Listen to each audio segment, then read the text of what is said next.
A Russian telescope has picked up a signal from a sun-like star 94 light-years from Earth. A signal strong enough, some believe, to raise the possibility that it was sent intentionally by aliens.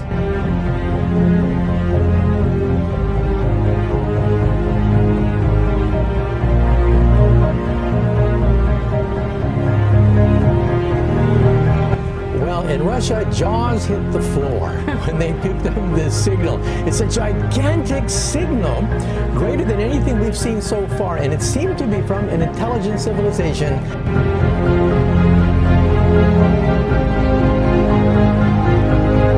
Any civilization that really has the ability to travel between the stars could already pick up I Love Lucy or other leakage television or radio signals.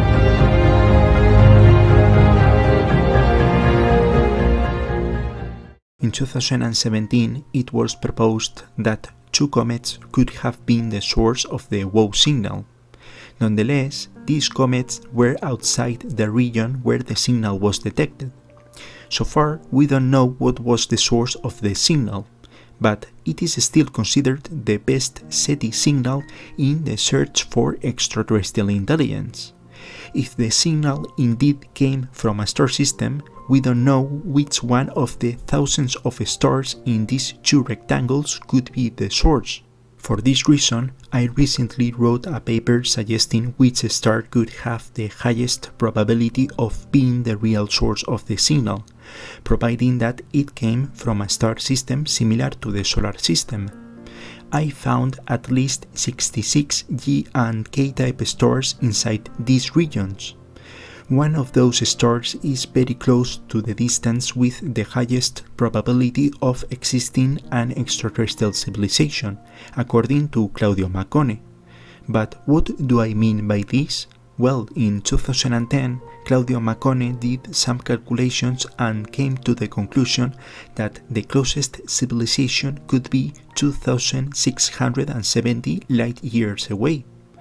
Maccone actually specifies that there is a probability of 75% that the closest civilization is located between around 1,000 and 4,000 light-years away.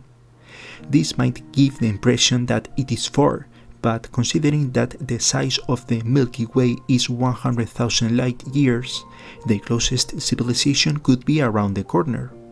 And we are not talking just about civilizations able to communicate, but also civilizations that could potentially travel faster than light.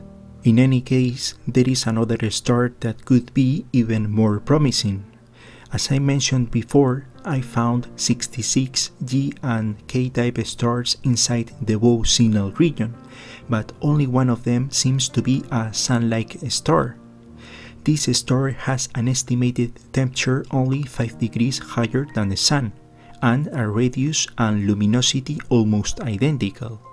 It is an excellent target to search for potentially habitable exoplanets.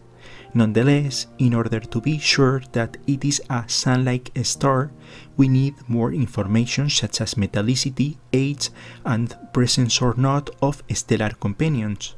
Moreover, I also found another 14 potential sun-like stars inside the region where the WOW signal came from, but there is no information about radius or luminosity.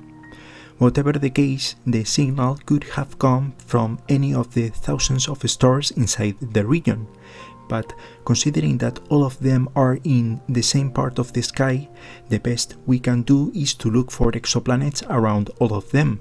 If you want to read my paper, the link is in the description below.